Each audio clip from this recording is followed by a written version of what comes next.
Você que está aí do outro lado aqui da câmera, você que no mundo da sociedade do espetáculo observa todas as vedetes de um cinema e de uma representação que não necessariamente é a da sua vida.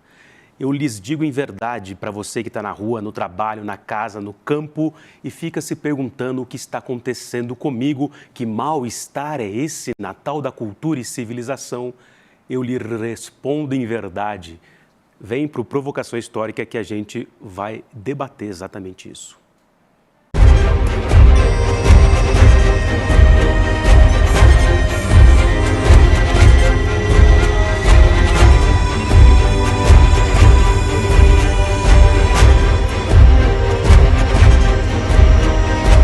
Provocação Histórica.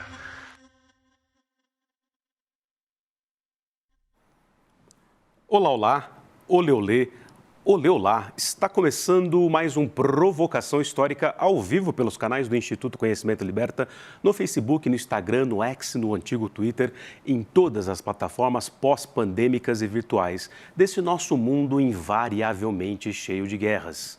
Senhoras, senhores, jovens do Brasil, está começando mais um Provocação Histórica também ao vivo pelos canais do Edu Moreira e em todas as plataformas pós-pandêmicas e virtuais desse nosso mundo não tão admirável assim ou muito admirável, a depender das prosas históricas do Provocação Histórica, que vocês sabem, agora toda quarta-feira após o ICL Notícias 2, às 19h30, o Provocação Histórica aqui no horário noturno, que é o horário, digamos assim, habitual das prosas históricas que nós fazemos aqui desde 2021. Senhoras e senhores, jovens do Brasil, a essa altura vocês já sabem, eu sou o Lindené Pareto, um historiador e um professor de história num Brasil que tem um tenso, intenso, violento, virulento, minha convidada especial, passado pela frente. E estamos aqui no Provocação Histórica, entre outras coisas e causas, como diria o literato, para pensar também em expurgar os traumas nesse grande divã coletivo que tem sido o Brasil e tem sido nossa trajetória nesse Estado-nação forjado pela violência, por exemplo, da escravidão. Por isso eu peço a vocês que curtam, compartilhem, façam viajar a palavra da história e do Instituto Conhecimento Liberta. Aleluia! Vamos aqui pegar o link de hoje com a minha convidada absolutamente brilhante de hoje, consagradíssima, e vamos mandar no zap da família, lá onde dá atenção, né? Vamos mandar aqui para todos os cantos do mundo, aleluia. Ó, como diz aqui uma queridíssima de vocês, que se chama Gabi Varela, tenho nem roupa aqui hoje para bater um papo aqui, fazer uma prosa franca e risonha com essa grande referência, essa intérprete do Brasil, que hoje eu tenho a alegria de receber aqui no palco do Provocação Histórica. Olha só, ela é psicanalista, ela é escritora, ensaísta, jornalista, poetisa, já ganhou o Prêmio Jabuti de Literatura, ela já ganhou o Prêmio de Direitos Humanos também, enfim, é um desses nomes assim incontornáveis da interpretação de um país e de uma sociedade tão violentos. Então eu tenho a alegria de receber aqui, estou até emocionadinho, no palco do Provocação Histórica, Maria Rita Kel. Seja muito bem-vinda, minha querida, ao Provocação Histórica. Que apresentação. Gostou? Encheu meu ego. Ficou bacana, sim, a altura, né, da sua trajetória. Muito obrigada. Eu que agradeço. A gente estava aqui nos bastidores falando de uma série de questões e de histórias dessas que o povo gosta, né? O povo quer saber, mas você me dizia, entre outras coisas e causas, quando você conheceu o Raduan Nassar, né? Acho que a minha primeira questão aqui é, por que a psicanálise? Quer dizer, quando você é jovem Maria Rita, que nasceu, se eu não estou enganado, em Campinas, mas que descende de uma família mineira, mas também, por parte, acho que de pai, de uma família alemã, né? Os Kel. A mineira... são as duas avós, são as duas avós. E a materna vieram de Minas. Meu pai nasceu no Rio de Janeiro, mas vem... Filho do médico Kel Renato vem do Kel. alemão. E minha mãe nasceu de Campinas. Ah, por isso a sua presença lá. Como era o nome da Mames? Maria Cecília. Maria Cecília. Então tem uma tradição de Marias aí. Ai. Maria, né? E Maria Rita, então aí em Campinas, você... ali no ensino médio que definiu que ia fazer psicologia? Como é que foi essa história? Desculpa, eu só nasci em Campinas. Só nasceu, né? Minha mãe ia ter os filhos lá porque o meu avô era chefe da maternidade, ela ia ter para ter uma boa... E a mãe dela morava lá depois, com 3 meses eu já estava em São Paulo. Não, nascido e criado na Pauliceia. Na Pauliceia. Já nesse tempo esquisito da ideologia do progresso bandeirante, né? É. Em que bairro que... Sempre na região de Pinheiros. Sempre? Sempre. E eu me lembro de todas as casas, mas não vou perder tempo aqui. De todas as ruas de Pinheiros que eu fui todas? morando. Tem esse na memória? Tenho. Um pouco de ouvir falar. Quando eu nasci, eu sei onde eu morei, porque meus pais me contavam. Naquele predinho ali, não sei o quê. Não é que eu me lembro. Depois chega uma hora que eu começo a me lembrar. Sensacional. Mas aí, quando na sua trajetória, foi no ensino médio que você pensou, vou prestar psicologia? Você fez na USP, né? Fiz na USP. Eu quero lembrar, de fato, eu não... É engraçado, porque tem algumas coisas que a gente faz que são uma espécie de um chute, assim. Né? São mais aleatórias, né? Eu acho que eu me lembre... eu fiz a faculdade, não, o ensino médio, numa época muito ruim, porque era ditadura. Estava no auge da ditadura? Sim, vários temas que a gente teria que aprender estavam censurados. História, então, nem se fale. Né? Tinha, enfim, muita coisa censurada. E as aulas eram meio mixas. Bravos professores que ficaram e tudo, mas cumpria o protocolo Chapa militar. branca, né? Isso. Moral e cívica. Então, eu não tinha o sonho de ser psicóloga. Provavelmente eu tinha uma vocação que eu nem entendia direito, porque eu sempre fui muito interessada no outro. Sempre fui. Assim, não tem momento blasé para mim. Principalmente em relação às pessoas. Tem outras coisas que eu sou interessada também, mas não vamos perder tempo. Não, senão a gente... Claro. Então, eu sempre fui muito interessada no outro. Bom, aí eu fui trabalhar nesse jornalzinho do Raduan, porque eu queria sair da casa dos meus pais, porque eles não gostavam de um namorado que eu tinha. Ah, é? Você teve esse imbróglio com o namorado? Porque ele era pobre. E meus pais estavam subindo. A época do Milagre Brasileiro, meu pai trabalhando na Vilares, que depois a gente soube que contribuiu com a tortura. Sim. Quando eu estava na Comissão da Verdade. Bom, aí... Várias revelações a posteriori, né? A posteriori, sim. Enfim, aí eu queria sair dessa casa, fui trabalhar nesse jornalzinho, eu não sabia quem... Ele nem era o Raduan Era o Jornal Nassar. do Bairro, não era isso? Jornal do Bairro. Ele nem era o Raduan Nassar, que ele depois se tornou. Eu me lembro que a entrevista que eu tive com ele, assim, eu estava em pânico, porque eu nunca tinha feito uma entrevista de trabalho e tinha medo de dar fora, passar mal, então eu estava em pânico. Entrei na sala dele e ele estava assim... A cabeça baixa. Não olhou para mim. Fez 3 perguntas. Eu acertei as 3 perguntas. E uma hora ele olhou para mim e falou, quantos anos você tem? Porque naquela eu tinha...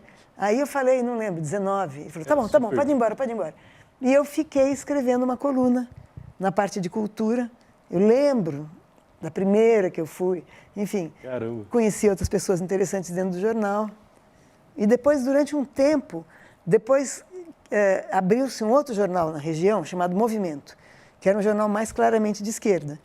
E eu ainda era muito confusamente de esquerda, mas Sim. A minha inclinação era para lá. Demora para a gente saber exatamente que história é essa da esquerda. Além do mais, não se falava tanto em direita e esquerda, etc. Tinha censura, né? E aí eu fui trabalhar no jornal Movimento, depois eu trabalhei nos 4 jornais, e depois, até que nasceu meu primeiro filho, e aí teve uma hora que eu não podia mais trabalhar, porque eu morava com um monte de gente e eu deixava o meu filho com as pessoas da casa, a gente morava em casa coletiva. Mas teve uma hora que eu não sei porque eu parei e fui para... lembrei. Aí eu fui trabalhar numa rádio chamada Rádio Mulher. Rádio Mulher? Isso, existe, acho. Não tenho certeza, faz muito tempo. Aí uma moça que trabalhava lá também falou, você é psicóloga? Eu falei, eu sou. Você pode me atender? Foi assim. Aí eu pedi emprestado para uma prima que tinha uma salinha, ela tinha um consultório com 3 salinhas, eu perguntei se ela podia me emprestar uma. Comecei a atender essa moça, aí ela mandou uma amiga dela, enfim. A minha segunda paciente da vida tinha síndrome do pânico. Caramba. E eu estava panicada. Você estava no mesmo... Não tanto quanto ela, eu estava funcional. Mas... Isso ali, você estava com 25 anos? 24, né? Eu não lembro exatamente. Por aí, né? No final da faculdade, né? Já tinha acabado a faculdade. Enfim, não quero parar para fazer conta aqui, mas menos de 24 anos eu tinha, com certeza. Mas, enfim, a minha segunda paciente estava com pânico. E eu também estava com resquícios de pânico, mas deu certo. Deu certo. Deu certo. Ela gostou do atendimento. Ela ficou o tempo X. Ninguém fala, estou gostando desse atendimento. Ninguém fala assim, né? Às vezes a pessoa fica, é um bom sinal. Né? Excelente. Bom, aí assim começa então a sua clínica, digamos assim. Sim, né? sim. Daí para frente... Daí para frente eu estava gostando muito. E apesar da síndrome do pânico, eu conseguia, quando estava diante da pessoa que eu ia atender, nenhuma vez eu tive que falar, vou ter que interromper aqui porque eu estou mal. Conseguia ouvir e cuidar, né? Consegui ouvir. Isso talvez tenha me tirando da síndrome do pânico. Eu nunca pensei isso, a primeira vez que eu penso. Talvez essa coisa de atender pessoas que estão sofrendo e tudo mais tenha me puxando para fora, tenha ido me puxando para fora. Sensacional. Mas o que era essa crise do pânico? Era a sensação de que eu ia desmaiar em lugares públicos. Não era medo de morrer. Como eu tinha tido pressão baixa, e tinha tido uns desmaiozinhos de pressão baixa, tinha tido 1 ou 2. Um deles eu caí de cara no chão. Caramba. Fiquei com uma cicatriz que Isso é minúscula agora, bem jovem, nessa época, 22 anos. E porque meus pais tinham se separado, minha mãe ficou muito mal, isso deixou. Trauma ali. A única filha mulher ficou meio abalada, né? Abalada, como se eu tivesse que cuidar dela. Acho que o pânico é esse, entendeu? Sim. Como é que eu posso, eu que sou a filha dela, cuidar dela? Pois é, né? Esquisito. Maria Rita, então, já que você tocou nesse assunto da separação, do trauma familiar, né? E desse mundo, digamos, que o Freud desvenda, né? Da vida privada, né? A soleira do privado. Você acha que isso foi determinante para depois você também escrever a respeito dessa modernidade que vai determinar o papel de gênero, por exemplo, das mulheres? E aí toda a trajetória da psicanálise pensando isso? Vamos falar um pouco disso? Quer dizer, estamos diante da pele do estupro e da legislação do Estado, que é esse Estado violador tanto quanto o macho abusador, né? Uhum. Aí você, durante muito tempo, pesquisa e escreveu um livro a respeito sobre essas fases, desde o século XIX, dessa invenção de uma forma de ser do feminino, né? Sim, esse livro chama Deslocamentos do Feminino. Deslocamentos do Feminino. Foi o primeiro livro inteiro que eu escrevi, eu acho, que nem antes dele não me lembro. Mas, enfim, vamos ser mais pé no chão um pouquinho, não é? O que me chamou... Eu tinha uma avó paterna, que morou um tempo. Eles venderam uma casa para meus pais poderem comprar uma casa. Então, eles foram morar no fundo do quintal da nossa casa. E eu ia muito lá conversar com ela. A minha mãe é uma mãe docíssima, não reprimia, mas ela era muito... ela não falava de assuntos de sexo. O dia que ela falou para mim a diferença de menino e menina, eu quase não entendi. Ela não conseguia ela adentrar. Ela foi tão sutil que eu quase não entendi. Bom, mas essa avó era o contrário. Essa avó, ela era filha, inclusive, de um mineiro que foi preso, porque ele era um médico, Belisário Pena, que foi preso no governo Getúlio, com a revolta da vacina, ele foi preso. E ele era tão engraçado, eu não o conheci, mas a minha avó usava essa expressão, que ele mandava cartas para casa, onde ele tinha 2 filhos e 5 filhas, e dizia assim, aqui na prisão só banho de carapé-cu. Só banho de carapé-cu. Carapé-cu. E virou uma brincadeira com a gente. Vamos tomar só um banho de carapé-cu hoje? Enfim. E essa avó era assim, ela era muito descolada. E um dia ela me disse assim, minha filha, se eu tivesse a sua idade e as suas pernas, eu andava com saia aqui, ó. Ela falou? Ela era maravilhosa, Eunice. Como era o nome dela? Eunice. Eunice. Eu lancei um livro há 2 anos atrás, eu acho, que eu achei os diários dela. O livro também se chama... pela editora Chão. Pela Chão. O livro se chama Eunice, é bem legal. É Eunice Pena, né? Ela é Eunice Pena, que é o que era do meu avô. Uhum. O Belisário Pena, que era esse cara que falava de banho de carapé-cu, essa coisa que eu não cheguei a conhecer, meu bisavô. Né? Mas era bem irreverente. E aí foi em função disso que vem o interesse por também narrar, dentro da psicanálise, a história das mulheres, né? Eu não sei se é tudo tão determinado assim. Não entendeu? tem isso, né? Não, assim, deve ter, assim, vários petelequinhos que me empurraram para lá ou para cá, né? Agora, não dá para dizer assim, por causa disso eu fiz isso, por causa disso eu fiz aquilo, por causa disso eu virei psicanalista, por causa disso eu virei escritora. Eu era escritora desde que eu me conheço por gente, no sentido de que eu ficava fazendo as brincadeiras sozinha. Eu brincava com meus irmãos também, mas como eu era a única menina, às vezes eles estavam jogando bola, eu não tinha com quem brincar. E eu ia andando, ia inventando historinhas. Assim, mas só se eu fosse uma personagem falando com alguém, entendeu? Assim, eu acho muito difícil ter um determinismo para isso, porque aos 72 anos você percebe, você conheceu tanta gente que foi importante na sua vida, mas tanta, que você atribui só à família. A família é a raiz, né? Roots. Ali tudo começou. E é importante, eu agradeço muito a família, agradeço, sei lá quem, a sorte, aos meus orixás. Eu sou filha de santo. Eu agradeço a família que eu tive, porque não quer dizer, isso quando a gente fala tudo que eu tenho, tudo que eu sou eu devo a eles, não quer dizer que eu sou, como é que é, tem uma expressão engraçada também para isso. Enfim, dizem, não fui eu que inventei a trepada. Não fui eu que inventei a trepada. Assim, porque as pessoas falam, fulano acha que é ela que inventou a trepada. Porque ela se achando tanto. Sensacional. Talvez você precise cortar isso, não? Não, aqui não tem censura. Bom, inclusive, chama provocação histórica. Inclusive, pensando na provocação histórica, uma coisa recorrente na psicanálise nos últimos anos, né, tem sido com a Elizabeth Roudinesco, né, e outras psicanalistas, inclusive você, de dar uma desmontada nesse lado, digamos assim, tanto machista e falocêntrico do Freud, né? Quer dizer, ele dá voz às mulheres, mas distorce essa voz. Que história que é essa, no fim das contas? Não acho que ele distorce. Não? Não. Ele está tentando entender o que as mulheres estão dizendo. Veja, por que a mulher teria inveja do pênis? Né? Claro que quando a criança é muito pequena, ela fala, eu também queria, por que meu irmão tem, eu não tenho? Isso é porque para a criança quantidade é qualidade. Sim, né? é recorrente. Então, né? o corpo dela não tem aquilo que o outro tem, por isso que o Freud usou esse termo de açougueiro, que é castração, né? Mas é como se ela se sentisse menos do que o irmão que tem. Né?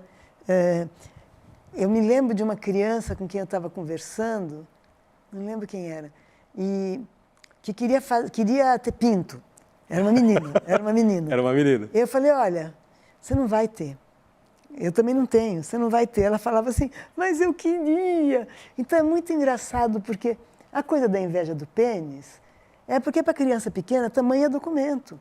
Né? Se você dá para ela um brinquedo maravilhoso desse tamanho e tem uma outra caixa com um brinquedo banal desse tamanho, ela vai querer o desse tamanho. Sim. Né? Fica aquela disputa. Então a coisa da inveja do pênis, eu acho que ela é, como a gente diz em filosofia, sobredeterminada. Quer dizer, por um lado, a menina, de fato, era tratada como menos do que o menino, o que mudou muito depois dos movimentos feministas do século XX. Muito. Graças às deusas, né? Graças às deusas. Então, por um lado, ela é tratada como menos, isso você não pode porque você é menina, isso você não sabe porque você é menina, isso mudou demais. E também porque, eventualmente, ao ver o menino, ela fala, eu não tenho isso aí. Como é que eu não tenho? Porque o que importa não é... Hoje, claro, como é que você diz? Os nossos corpos são lindos, né? E as diferenças, enfim, são diferenças entre corpos lindos. Mas a menina fica querendo ter. Depois, quando começa a se pensar que o pênis é só um símbolo para o falo, e o que é o falo? É a potência de cada um, né? Então, tem uma hora que você percebe que tanto faz se você tem pênis ou não. Claro que devia ser muito mais difícil. Eu acho que essa associação, ter pênis e ter poder, vem das mulheres do século XIX. Antes não, na sociedade de corte as mulheres eram libertinas. Mas no século XIX as mulheres ficam em casa, quem vai para a rua é o marido, quem de vez em quando se diverte é o marido, quem pode é o marido, quem trabalha e traz dinheiro. Então ela se sente menos. Né? A revolta feminista do século passado foi maravilhosa. Maravilhosa. As várias ondas queimando o sutiã. Isso. Mas antes disso, queimar sutiã já é bem anos 60, né? Como é que chama? Bem modernizado, né? Mas antes disso, simplesmente sair para a rua. São as mulheres da Belle Époque, né? Isso. Que estão ali, as sufragistas, né? Isso, as anarquistas, Luiz Michel. Sim. Enfim. Mas aí, voltando ao Dr. Freud, então, quer dizer, ele, enfim, dá para ficar aqui horas falando da obra, do mito, do Freud ressignificado pela cultura pop, do espetáculo, mas Freud ainda é essencial, é isso? É essencial, inclusive, pelo seguinte, Lacan foi o cara que trouxe a psicanálise para um grau de elaboração simbólica que até então não tinha tido. Então, outro dia eu falei, como é que alguém falou, mas por que tem que ler Lacan? Eu falei, olha, tecnologia de ponta é Lacan, o resto é carroça, você escolhe. Muito bom. Como é que é? Cacá Rossetti ia dizer para você, repita. Tecnologia de ponta é Lacan, o resto é carroça. Mas o Freud está incluído no Lacan. O Freud não é carroça. Ele é o chassi. É o chassi, é onde tudo começou, o motor está ali, etc. e tal. Mas o Lacan conseguiu mostrar como o Freud, vamos dizer, ele se baseia muito no imaginário, o que é importante, nas fantasias, nos sonhos, começa a escrever a partir de sonhos. É o Traumdeutung, né? Traumdeutung. Traum em alemão é sonho, né? O sonho é um tipo de trauma, né? Não é porque fala trauma que é trauma. Que é trauma, né? Né? Não, trauma é sonho. Né? Mas, agora eu esqueci. E o Lacan traz isso para o simbólico, para a ordem simbólica. Então, ele vai perceber que como é que eu posso arrumar um exemplo? Que a questão da mulher não é só necessariamente a inveja do pênis do menino, né? É, digamos assim, no século XX, principalmente na sua primeira metade, quando as mulheres realmente eram criadas para ser mães e donas de casa, era a sensação de que elas tinham uma potência menor, um valor menor. Não precisava se situar no fato de não ter pênis. O não ter pênis é só um símbolo, né, nesse sentido da ordem simbólica. Ela tem menos no corpo, então... Né? Não à toa a linguagem é tão cara, tanto ao Lacan quanto ao Freud. Se eu não estou enganado, o Freud, o único prêmio que ele recebeu em vida foi... de literatura. Foi de literatura, o prêmio Goethe, né? Que escrevia muitíssimo bem, Muito né? bem. Aquelas referências da história antiga que o século XIX ressignifica, Sim. né? É impressionante. Maria Rita Kell, estou aqui ao vivo com Maria Rita Kell, psicanalista, escritora, jornalista, pioneira da psicanálise nesse país e da clínica. Não sou pioneira. Não, você falou aqui, sério? O superlativo aqui do Lindner. Pelo amor de Deus, não faça isso, porque eu vou me sentir uma fraude. Não, que é isso? Não, eu não sou. Te retira. Retira o pioneiro da psicanálise. Quem são os pioneiros, Maria Rita? No Brasil, eu sei, mas não me ocorre nada. Estava até no Mário de Andrade, né? Alguma coisa. Não tem isso? Tem. Enfim, eu não consigo agora, no caminho mental que eu estava indo, se quiser, na hora de editar, corta essa pergunta, porque eu não tudo ao vivo aqui, quem sabe faz ao vivo. Mas, Maria Rita, vamos... recentemente, você publicou também O Tempo Esquisito, que foi até o mote aqui do cartaz, da chamada da entrevista. Tempo Esquisito, pensando ali numa série de textos, ensaios, no auge do bolsonarismo da pandemia, né? E aí você falava dessa figura do inominável, do Lord Voldemort de quinta categoria, né? Que era ficar falando o nome dele toda hora, enchia a paciência, né? Porque você ia adoecendo junto com o resto do Brasil. Mas que tempo esquisito é esse? Você usa a ideia do mal-estar na civilização do próprio Freud? Não, porque essa já foi. Essa, inclusive, o mal-estar na civilização... Aqui, inclusive, a capa. Obrigada. Pela Boitempo, Todos também os O meus Tempo e livros o Cão. são pela Boitempo, uma editora de esquerda. Mas, veja, o tempo esquisito que eu me referia era, sim, o Brasil degringolando, não é? Mas eu não trato disso. Então, são textos escritos nesse tempo esquisito. Não é um tema do livro. Sim. Né? E atrás, eu pus 3 estrofes, 2 estrofes de um poema meu muito antigo, que eu já nem sei como é que ele é todo, eu só lembro dessa frasezinha, que é assim: seja o esquecimento uma obra incompleta. Um dia esse tempo esquisito também será lembrado com saudades. Sensacional. Isso é o coisa... Poema seu. É um fim de um poema meu que eu não lembro mais nem o que mais que fala. Talvez fosse só isso o poema também. Né? Então, tem muitos temas, entrevistas que eu fiz, coisas que eu escrevi para... Não para a Carta Capital ainda, não, mas coisas que eu escrevi para a Carta Capital também, enfim. E que vem da sua própria experiência ouvindo pessoas na Comissão da Verdade, né? Não só. Quer dizer, na verdade... Eu acho que aí tem algum texto, né, sobre a Comissão da Verdade, tem. Eu devia ter folheado meus livros antes de vir pra cá. Não, que é isso. Eu achei que eu tinha eles todos de cor. Mas sim, tem sim. Agora, a Comissão da Verdade, se você quiser, é um assunto à parte, mas eu gostaria muito de falar Claro, não, dele. vamos nessa. Porque a minha questão para você é pensando no tempo esquisito, mesmo que seja no tempo que você vivia ali, esquisito, e a gente vivia. Mas pensando no Hobsbawm e companhia, o nosso tempo não é, no mínimo desde a Revolução Industrial, um tempo catastrófico que desenraiza, que deixa na melancolia e depois na depressão, que eu sei que não é a mesma coisa. Está aqui O Tempo e o Cão, inclusive pode colocar os links aqui da Boitempo com os livros da Maria Rita Kell, para o nosso grande público acessar, ler, comprar, está aqui toda a obra, Obrigada, ou parte de toda a obra, né? Mas esses tempos não sempre foram esquisitos, quer dizer, tudo isso para dizer que, pensando naquele filme Zona de Interesse, em que o Rudolf Höss está coordenando Auschwitz e ele tem a casa dele do ladinho do campo de concentração, lá de dentro a esposa e os filhos ouvem os estampidos, ouvem aquele alarido, aquele som, Zona de Interesse. Foi premiado, inclusive, no último Oscar, né? Quer dizer, o Brasil não é uma grande zona de interesse em que tudo acontece dos piores tipos de barbárie e a gente continua e angustiados e você, em função disso, também narra as suas histórias, digamos assim? Olha, eu não penso assim do Brasil como um todo. Não? E eu acho a coisa, quem é que falava que o brasileiro tem complexo de vira-lata? Era um desses Nelson Rodrigues. Nelson Rodrigues. Nelson Rodrigues.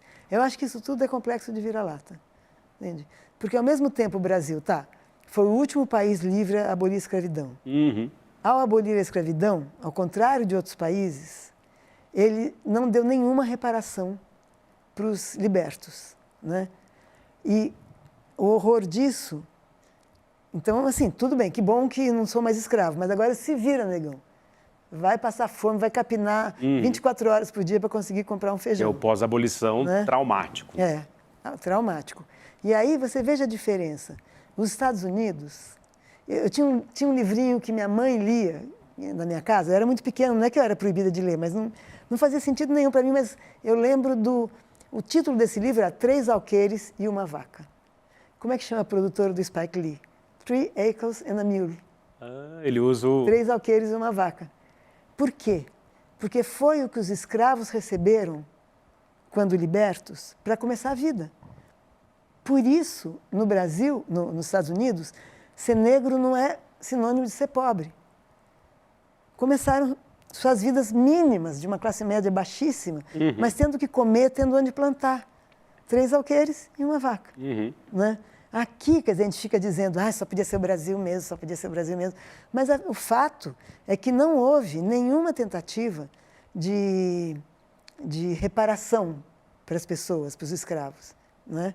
Então, eles não tinham como começar uma vida. Aí as pessoas falam, você vê, o negro é vagabundo. Tem muito mais negro morando na rua do que branco. Eu falo, bom, você tem que saber como é que eles foram parar na rua. Né? É a gênese disso. Tem uma longa história atrás disso. Né? Não tem um presidente negro aqui. Nunca teve. Monteiro Lobato tem esse livro, Presidente Negro. Verdade, né? Mas aqui não tem. Talvez, tomara que alguma hora tenha. Não, tem um ministro negro. Tem um ministro. Bom, acho que isso tudo tem a ver em termos de uma estrutura autoritária na história do Brasil, com a escravidão e suas permanências. E aí, quando você entra, então, na Comissão Nacional da Verdade, fala um pouco para a gente, então, da Comissão Nacional. O que ela significou, o que impacto que teve, você atuou ali diretamente, né? Sim, a comissão não tem nada a ver, a verdade que a comissão buscava, não tem nada a ver com toda a história do Brasil, como é que surgiu a escravidão, nada disso. Ela procura... aqui na América Latina, nós tivemos a Argentina, Uruguai, Paraguai, Chile e Brasil, que tiveram ditadura nos anos 70. Não é? Argentina e Uruguai fizeram uma reparação para as pessoas libertas, né? Para as pessoas que ficaram... E o Brasil... E puniram, né? E puniram os militares. A Argentina, sobretudo. Sim. Esse filme 1985 é impressionante, com o Darín. Você sabe que eu fiz essa viagem, eu estava na Comissão da Verdade, e eu fui para Buenos Aires e eu ainda assisti um julgamento, o fim de um julgamento. Caramba. Que era o julgamento de um guardinha de rua que tinha dedurado uma família que foi morta. E ele estava sendo julgado, né? Mesmo que ele não fosse, provavelmente, tantos anos depois preso e tudo, mas ele teria um julgamento. Quer dizer, E aqui a gente fez ao jeitinho brasileiro, né? Concilia para a direita não ficar chateada, então vamos dar a anistia para todo mundo, para todo mundo. Então, a Comissão da Verdade ela veio tardiamente e ela não reverte a anistia, evidentemente, não tem poder de punir, né? Mas ela causou um espanto. Quem era de esquerda e quem participou da luta contra a ditadura e tudo mais, adorou que tenha finalmente, 40 anos depois, se criado uma comissão, mais de 40. Bom, agora não lembro. Em 2012, né? A comissão é de 2012, mas quando é que foi que terminou? Foi em 85. 85, é. A lei de anistia de 79. Se fosse 82, daria 40. Mas, enfim. Então, ninguém estava querendo saber disso. Ninguém estava querendo saber disso. Botamos uma pedra em cima, panos quentes e pedra em cima. Né? O estilo predominantemente brasileiro, porque não quer dizer que no Brasil só seja assim, né? Senão a gente não estaria conversando aqui. Então, o que acontecia é que eu ia... A Comissão da Verdade, de vez em quando, saía no Jornal Nacional. Quando acharam o corpo do único assassinado político que a gente conseguiu achar o corpo, com a ajuda de companheiros deles. Então, achamos um único corpo e conseguimos apontar um único torturador. Porque eles falavam nada a declarar, e a gente não ia pôr eles no pau de arara e dar choque, entendeu? Exatamente. Nós éramos a comissão contra isso, né? Então, mas aí aparecia muito na TV e as pessoas se sentiram mal. Talvez por ter passado tanto tempo, né? Já tinham se acostumado com a ideia de que, enfim, teve uma ditadura e depois acabou, que beleza, viva, estamos aqui. As pessoas ficavam bravas. Em geral, de todos os espectros políticos. Não posso dizer em geral, porque eu não fiz nenhum IBGE, entendeu? Mas eu que sou mais pedestre, né? Meus colegas todos gostavam muito, eu nem tenho carro. Eu só usava carros oficiais quando eu ia para a terra indígena, que eu não ia tomar um trem. Né? Aí, sim. Mas, no geral, eu sou pedestre. E as pessoas que me paravam, eu conheço a senhora da Comissão da Verdade, eu toda feliz, o cara falava, e o outro lado, vocês não vão investigar? Ô, louco. Eu falava... Você ouviu isso várias vezes? Várias, umas 3 ou 4. Tipo, a esquerda matou, fuzilou. Não, eu falava assim, e o outro lado? Eu falei, mas que lado? O lado dos terroristas. Isso. Aí eu falava, olha, eles não eram exatamente terroristas. Teve 2 ou 3 atos terroristas, você tem toda razão, mas eles são públicos. Essas pessoas já foram capturadas, julgadas e mortas. E, às vezes mortas sob tortura. Mortas sob tortura. Aí o que me espantou muito, sabe o que foi? Que as pessoas viraram a cara e iam embora. Não queriam ouvir essa explicação. Várias vezes aconteceu isso? Algumas, às vezes que me perguntaram, que eu tentei dar nenhuma pessoa ouviu até o fim e falou, é mesmo, tem razão. Mas isso é impressionante, porque tem muito a ver com a rejeição da própria Caserna à montagem da comissão pela Dilma, né? Que foi, na visão da ditadura, uma terrorista, uma guerrilheira. Mas já estava, tinha sido anistiada há muito tempo. Então, agora, o que eu ia dizer? Agora esqueci. Em função dessas respostas que você recebeu.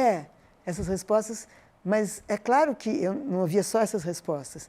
E um cara que a gente entrevistou e que devia estar, sei lá, com a culpa por aqui, um cara do Exército de baixa patente, não me lembro o nome dele, e ele contou tudo que ele sabia, foi morto.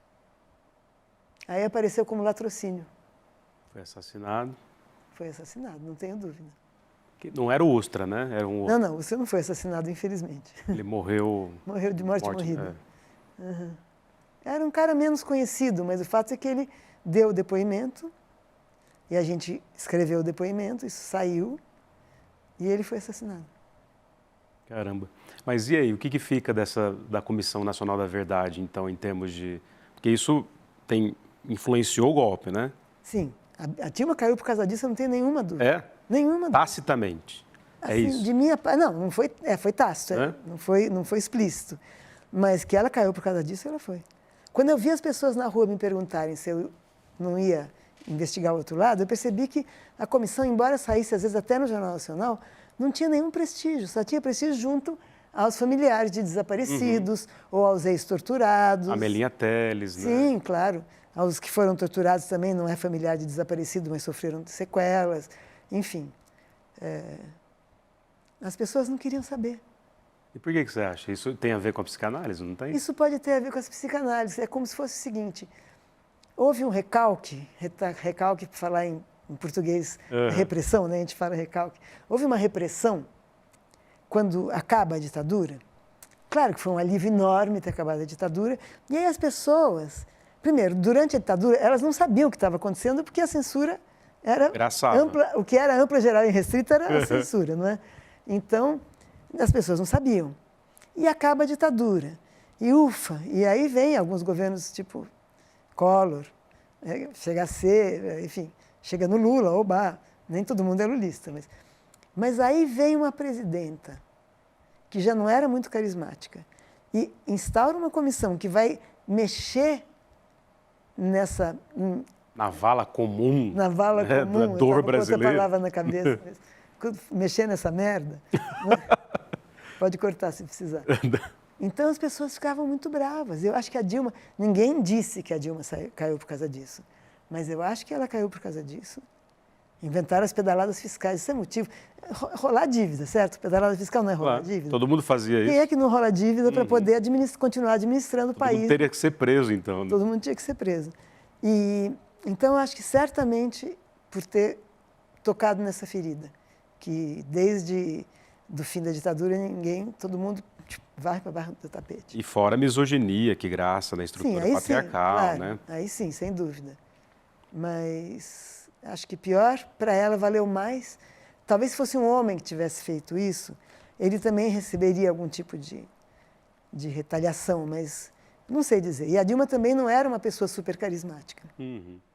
Ela era muito correta, muito séria, não tinha muito jogo de cintura, enfim. Para fazer a tal da conciliação que o Lula faz, né? Exatamente. E você acha que o terceiro mandato está mais conciliador que os anteriores ou não?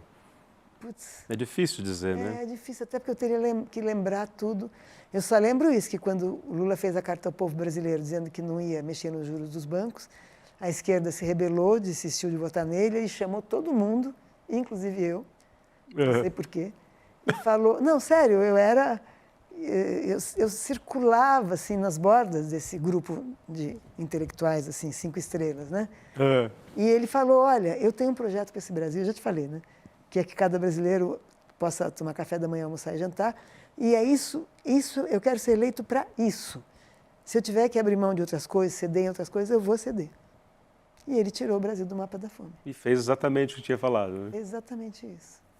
E eu lembro que também tem pensando aqui no nosso Instituto Conhecimento Liberta, no nosso noticiário, livre, independente, sem rabo preso, Maria Rita Kel, teve um imbróglio aí no Estadão, em que você escreveu uma coluna maravilhosa sobre psicanálise, mas que não era só sobre psicanálise. Não, aliás, não era sobre Não era sobre psicanálise. Eu devo ter usado uma só. Não é? O que aconteceu ali que houve toda a pressão para você sair, quando você escrevia? Não foi pressão, não houve pressão nenhuma. Não? Eu fui escrevendo meus artigos. Textos? Tinha pressão Era nenhuma. semanal a coluna? Isso que eu não me lembro, quinzenal, não lembro. Ficou alguns anos lá, né? Não, menos de um ano. Menos de um ano? Acho que sim. Olha, você está fazendo perguntas muito difíceis. Pergunta de data. Estou muito chato aqui. Não está chato, não. Você quer uma precisão que eu não estou... Eu que estou chato. Fica tranquilo. Que não consegui entregar. Enfim, eu fiquei meses, sei lá. Sabendo que o jornal era Eu acho que foram 9 meses porque eu brincava. Aos 9 meses, em vez de nascer um bebê, ele foi abortado. Eu brincava, então deve ter sido 9 meses, sei lá. Mas daí, eu elogiei a Dilma, né, que perguntaram... uma mulher ser candidata a presidente, uma mulher ser eleita presidente, eu falei, olha, mulher tem de todo tipo. Não é por ser mulher que tem grande mérito, mas essa foi presa, torturada, não delatou ninguém. Aí ela gostou de ouvir isso, ou de ler isso, e aí ela me chamou para a Comissão da Verdade. Ah, teve esse processo. Eu acho. Eu perguntei por que para ela falou, porque eu gosto das coisas que você escreve. Eu pensei, mas o que eu escrevi que eu posso ter interessado a ela, né? Porque eu escrevo coisas sobre psicanálise. Aí eu lembrei disso, que foi uma entrevista em que eu escrevi essa resposta. Mas teve também o do Bolsa Família. Sim, sim. Ela criou o Bolsa Família, mas principalmente ela ter sido uma pessoa que foi... Mas quando você disse que não houve pressão, você foi demitido do Estadão por... Sim, mas foi publicado. Foi publicado. Ninguém pressionou. Não censuraram a coluna, mas... Não teve pressão. Só tchau. Mas aí não é um tipo de censura também? Não, claro que é. Né? Me aniquilaram dali. Claro que é. Que é típico da história do Brasil, né? Os jornalões sempre, eles podem fazer de uma forma polida ou menos polida, mas eles limam, né? Por isso que eu gosto muito, vou fazer um merchandising aqui, de uma revista onde eu escrevo um artigo por mês, mas adoro escrever, que é a Carta Capital. E a Carta Capital é uma revista que se inclina para a esquerda. Sim. Ela é a abordagem de todos os assuntos, tem um teor crítico, tem uma preocupação com o sofrimento das pessoas sob regimes autoritários, ou, enfim, é uma baita revista, eu acho. Sensacional. E você continua escrevendo uma vez por mês lá? Continuo escrevendo uma vez por mês. Não, a Carta Capital é parceira aqui do ICL. Põe aqui o link, se vocês acharem, Voz de Minha Alma, aqui para o pessoal, inclusive, acessar aqui os textos da Maria Rita Kell, que trabalhou muitos anos em vários veículos de comunicação, né? Inclusive o Estadão que ela está contando aqui. Inclusive o jornal do Raduan Nassar. O jornal do grande Raduan Nassar. Aliás, você viu a foto do Lula com ele esses dias, né? Vi. Linda foto, né? O Lula dando um beijo na testa dele, né? Ele é uma Bom, impressionante. escreve muito bem. Escreve, Nossa. né? Por falar em escrever bem, você ganhou um prêmio Jabuti com esse livro aqui, né? Aliás, Sim. sempre escrito muitíssimo bem, né? Que você fala da atualidade das depressões. Imagine que nosso grande público aqui quer saber a diferença entre melancolia e depressão. A melancolia, no sentido Freud-Lacan, que é bem importante, é uma espécie de raiva que a pessoa fica de si mesma, um desgosto de não gostar de si mesma, porque ela teve pais, digamos, maus pais, que batiam, que ignoravam, mas ela era criança e ela se identificou com essas figuras, que foram as figuras que a fizeram sofrer. Estou simplificando muito, mas... Então, ela se sente identificada com pessoas que ela também odeia. Então, ela vai ficando se achando uma porcaria, você não encontra nenhum elemento objetivo, né? Eu roubei, eu tirei 0 em todas as provas que eu já fiz, você não encontra nenhum elemento objetivo, você encontra jeitos de falar que ela...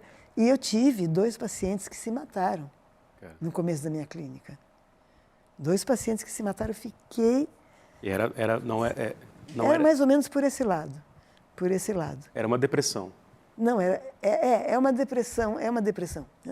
É uma depressão, sim. Que é, enfim, um deles, por exemplo, não tem nenhuma chance da família nem saber quem ele é, mas ele era um cara que veio da pobreza e era muito inteligente. Então, ele teve uma ascensão muito rápida, no jornalismo, inclusive. Muito rápida. E ele ficou um pouco... Quem sou eu? Ele perdeu a noção de quem ele era. Ele foi levado para o meu consultório por colegas de redação dele, carregando ele, porque ele nem queria ir. Tinha feito uma tentativa de suicídio. Então, eu comecei a atender esse cara, mas eu não conseguia impedir que ele se matasse. E o outro era um cara muito boêmio, muito cheirador de cocaína, não sei o quê, e a mulher abandonou ele e ele ficou... Não dava para imaginar que ele ia ficar tão mal sendo ele... Um boêmio desse jeito. Um boêmio. Enfim, mas dá para entender tudo. Tudo se passa, depende do lugar de cada um na fantasia. E esse cara, eu disse a ele assim, você não pode se matar. Eu usei esse argumento que eu acho... Porque não adianta ficar dizendo, não se mate, a vida é boa. Tem aí, né? Aí eu falei, você tem 2 filhos e você ama seus filhos. Se você se matar, seus filhos vão ficar com a história de um pai que não gostava dele. Mesmo que a sua esposa não conte, sua ex-esposa, isso circula e eles vão ficar com a ideia horrível de que o pai não gostava deles. Bom, ele encheu o olho de lágrimas, eu falei, salvei esse cara. Mas não... Aí, sabe o que ele fez? Ele era rico, foi de carro para o alto de uma comunidade, se deu um tiro. Aí, quando depenaram o carro dele, levaram a arma, né?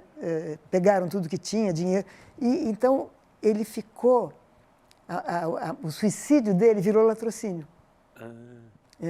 Demoraram para descobrir que era... Eu não sei se demoraram para descobrir, eu não sei se descobriram. Quando me contaram, não, mas ele morreu... ele foi roubado, eu, como analista dele, não acreditei. Sabia que... E alguém sabia que tinha pólvora na mão. Que é a diferença entre um suicídio e um homicídio, se tem pólvora na mão da pessoa. Total.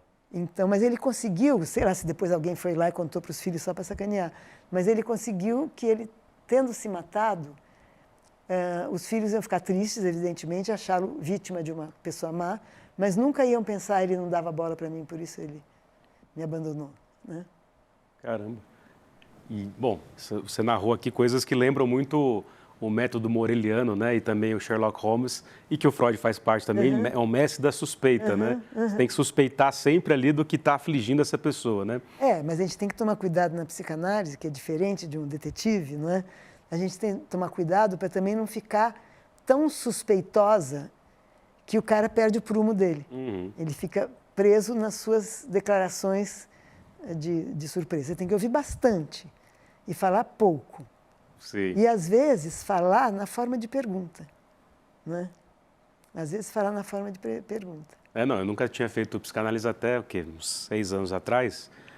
Um jovem pobre, periférico, classe trabalhadora, nem sabia o que era psicanálise, né? Aí comecei a dar aula de história na PUC Campinas, de história contemporânea, quando eu tinha 28 anos. Aí eu falei, caramba, né? Estou dando aula de história contemporânea, Freud aparece o tempo todo, Marx, os mestres da suspeita, tudo aquilo, as revoluções. E aí eu fui fazer, logo de cara, com um lacaniano, muito bom, inclusive, Luiz Américo, lá de Campinas. Sim. Um abraço para o Luiz Américo. Até falei para ele, o que eu pergunto para a Maria Rita Kelly? Ele mandou... Ele te mandou uma cola? Falou assim, pergunta sobre Guimarães Rosa e sobre a escrita. Que horas são? Não, desculpa. Já tá, ó. Só quero ver. Já estamos perto aqui, ó. Já estamos perto do fim. O que eu ia perguntar tem a ver com... você sempre fala assim, né? Cada sujeito é um sujeito, tem uma questão da depressão ali, mas parte disso também é uma questão social, né? Então, a clínica e a psicanálise nunca é de dentro para fora, é de fora para dentro, né? Não é isso que você também argumenta no livro? De fora para dentro? Não entendi. Ou seja, o que essa questão social influencia nesse sofrimento psíquico, né?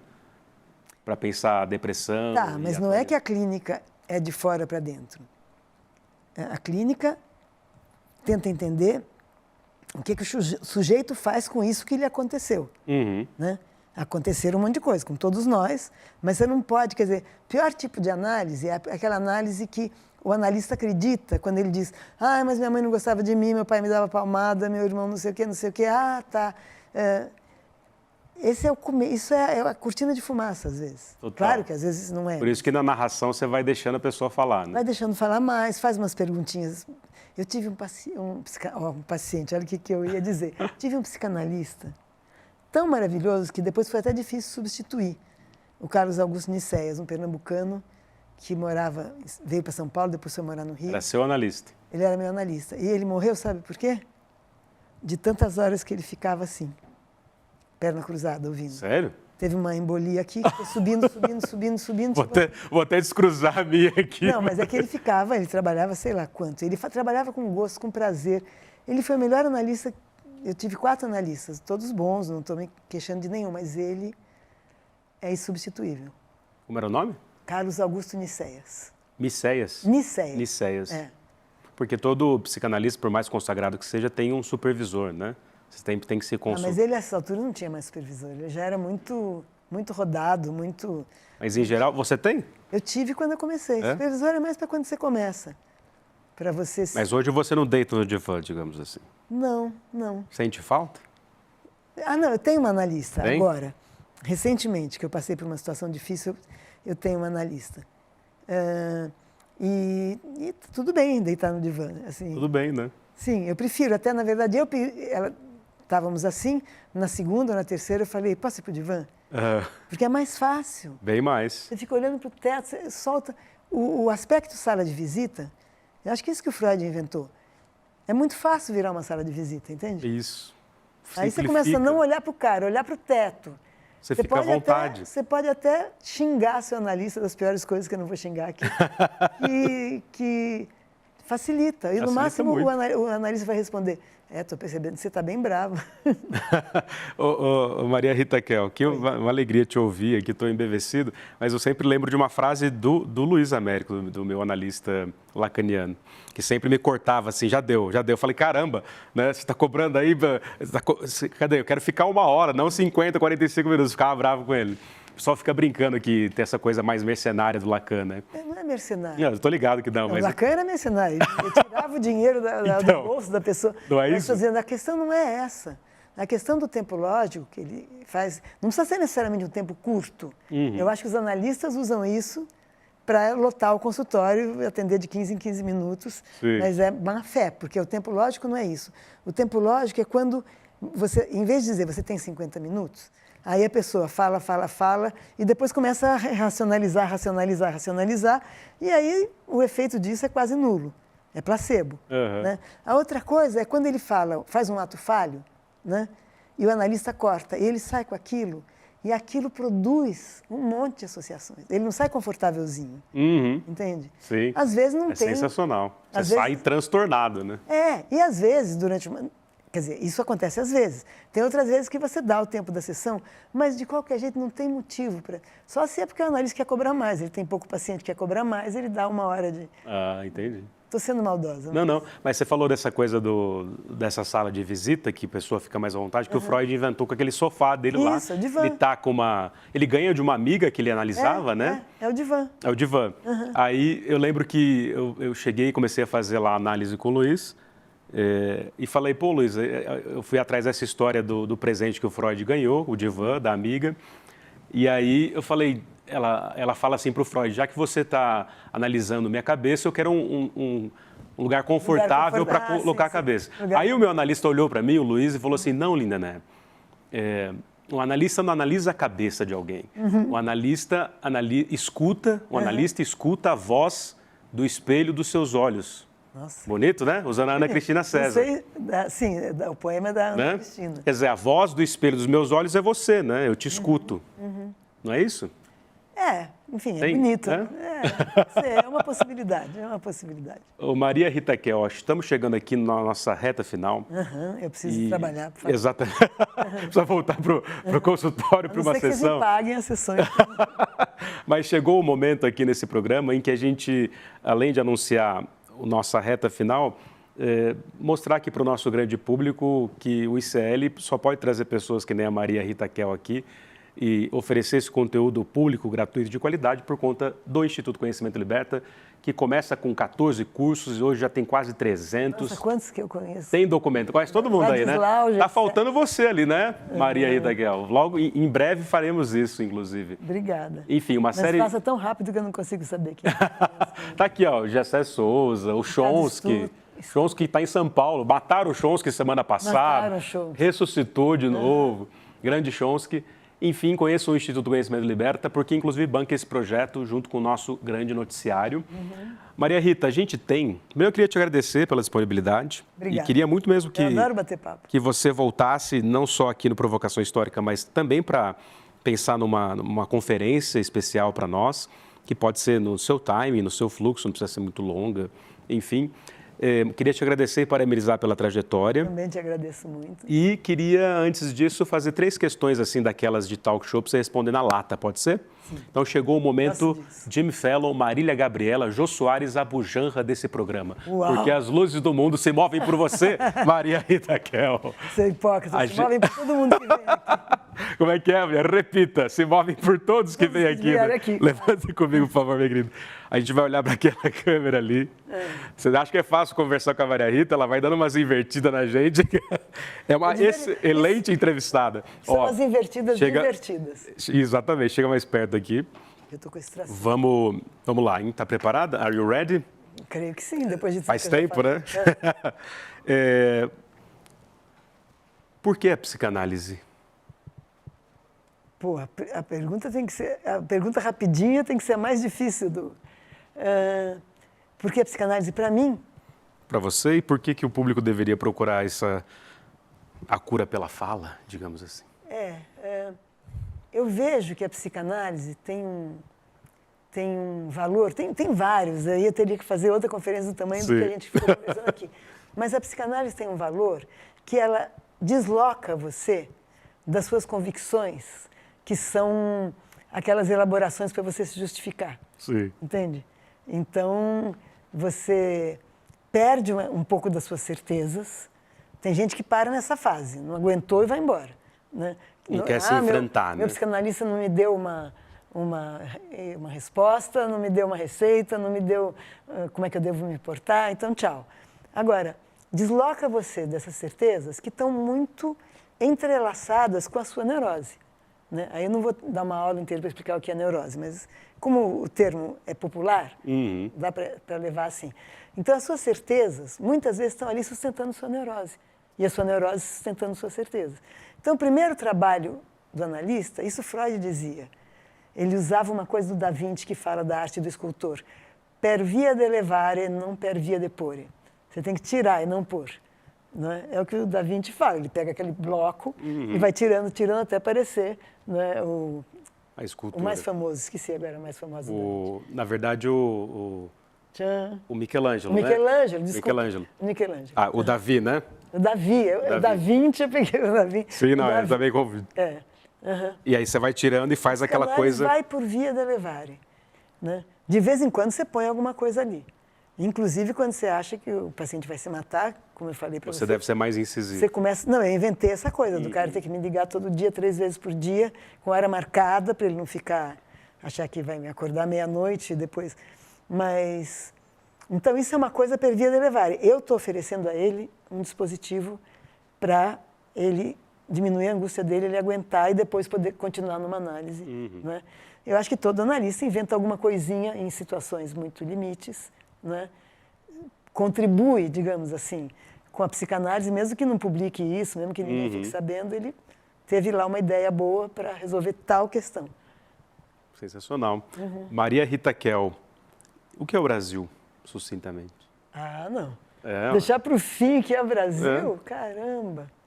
Difícil, né? Tá, eu vou dizer de novo o que eu já disse agora há pouco.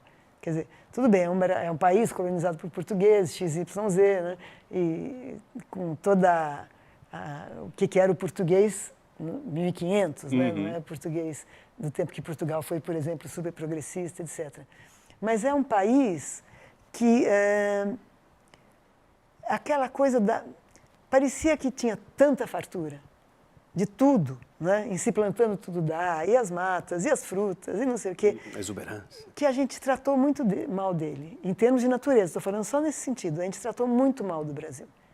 Outra coisa também é o seguinte, é um país que não teve uma reparação, teve 3 séculos de escravidão, foi o país livre com mais tempo de escravidão.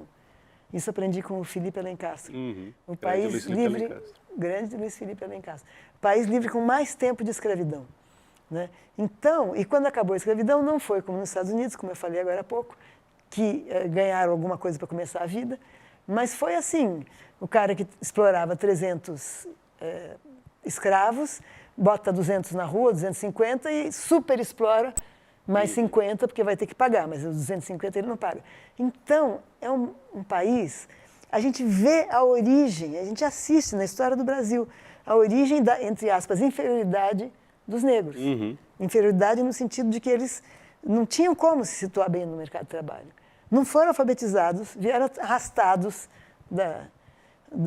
dos seus países na África, num porão de um navio negreiro. Continuaram sendo arrastados aqui. Continuaram arrastados aqui, não tiveram nenhuma reparação. Então, eu acho que o regime de cotas, que foi... acho que foi no governo Lula, né? Foi. O regime de cotas é uma tentativa e muito boa. Né? O Lula nunca foi de fazer coisas revolucionárias, ele faz reformas, né? Reformas, mas sempre para a esquerda, no sentido de... eu estou tentando lembrar um amigo meu que disse, a diferença entre esquerda e direita é muito simples. A direita põe os direitos do capital acima dos direitos humanos. E a esquerda põe os direitos humanos acima dos direitos do capital. Uma excelente definição. Uma boa definição, pena que não é minha, adoraria. Maria Rita Kell, e para terminar, para não perder a oportunidade, o que você diria para o nosso grande público que te assiste, muito além de psicanalistas, historiadores e historiadoras? Tem que dizer mais uma coisa. O que é a vida? Credo. Pesado, né? Credo. A vida é uma coisa... Primeiro, vou dar 2 definições, tá? Pode ser 2. Uma me passou agora, de cabeça. Que você não lembra do começo e não vai estar lá no fim. Muito bom. Esse é o percurso de uma vida. Sim, você não lembra do começo. E não vai estar lá no fim. Agora, O Fernando Pessoa diz, alguém disse, como você quer ser enterrado? Como você quer? Ele falou, não tenho preferências para quando não puder ter preferências. Isso é Fernando Pessoa, também. Não sou eu. Mas, ao mesmo tempo, a vida é uma passagem. Cada um tem a sua como sendo só a sua. Não adianta você querer a vida do outro ou querer dar a sua vida para o outro, a não ser que você se mate. Então, a vida é uma passagem que você tem que se virar com ela todo dia. E eu levo isso muito a sério. E eu acho isso muito bacana. Claro que tem dias que eu estou mal, que eu estou triste, que eu estou angustiada. Eu falo, mas mesmo assim, deixa eu tentar tirar uma pitadinha de coisa interessante, de coisa que me motive, que me faça pensar. Então, a vida, você tem que fazer um contrato com ela todo dia. Né? Não adianta você fazer um para de hoje até daqui a 20 anos. Isso não rola. Isso é todo santo dia. Todo santo dia você tem que fazer um contratinho com a vida. Sensacional. Você quer dizer uma última questão para o nosso grande público? Eu quero dizer que essa ideia me veio a partir de um amigo meu, poeta do Rio, Armando Freitas Filho, espero que algum dia ele assista esse programa. Ele que diz, eu tenho que negociar todos os dias com a vida. Sensacional. Maria Rita Kel, muito obrigado mais uma vez por ter vindo, pela generosidade, pelo bom humor, inclusive, divertidamente. Obrigada. E obrigado, produção, obrigado a todo mundo aqui da produção do programa, do nosso grande público. Maria Rita Kel, despeça-se do seu grande público. Tchau, meu grande público. Sejam vocês quantos forem, estou muito feliz e honrado de ter vocês aqui. Um beijo, dá um abraço aqui. Tá, obrigado. Muito obrigado. Adorei. Eu também. Aqui, ai, meu Deus, tem que voltar correndo.